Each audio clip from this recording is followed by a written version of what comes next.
Καλά ημέρα σε όλον το Μιλέτ. Όπως είπα σας, αλλά φύτεψα τα χαρπούζε. Ο τόμπος έτονε, πήρα τα φιντάνε, τα φυτά, πήρα τα και φύτεψα. Ασαούδε τα χαρπούζα τρώγομαι, σε 2-2,5 μήνας θα είναι έτοιμα.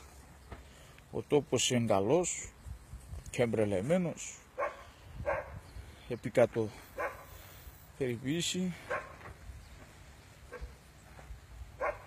Να δει εγώ λένε τα χαιρετίας σε όλον το Μιλέτ, σε όλη την Ελλάδα, στην Αυστραλία, στην Αμερική, στη Γερμανία, όθεν ευρύγουνταν όλοι οι Ελληνάντοι, οι Ρωμαίοι, στο καραντενίζε εκεί σαδέλφε μουνε, στην Τραπεζούντα, στην Τραμψον, στην Ματσούκαν, στην Τόνια, στην Τσάικαρα, στον Όφη, στο Ζούγκιολ και σε όλη την Ελλάδα.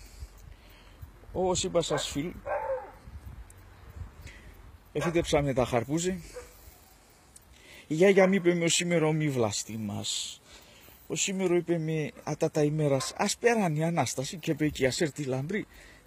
Και είπε εκεί ήβρισο πίσω βλαστήμσο. Εγώ πάει πασκράτω το στόμα μου.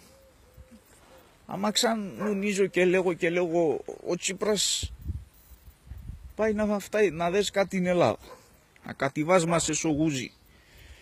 Το άλλο τσερένκεν. Και μπορώ να κρατήσω. Αλλά λέει η γιαγιά μου, τρανώ ημέρα είναι σήμερα, αύριο πά, τη Σάβα πά, την Κερεκή πά η Ανάσταση το ένα. Μη βλαστεί μας, μην υβρίσει. Αλλά να λέω σας, τερέστη. Εφύτεψα 1 χαρπούζι, 2 χαρπούζι, 3 χαρπούζι, 4 χαρπούζι, 5 χαρπούζι, 6 χαρπούζι, 7 χαρπούζι και 3 τεμάν 10 να τρώει ο Τσίπρας. Και ο ΣΥΡΙΖΑς κατήντε ψήσανα τον.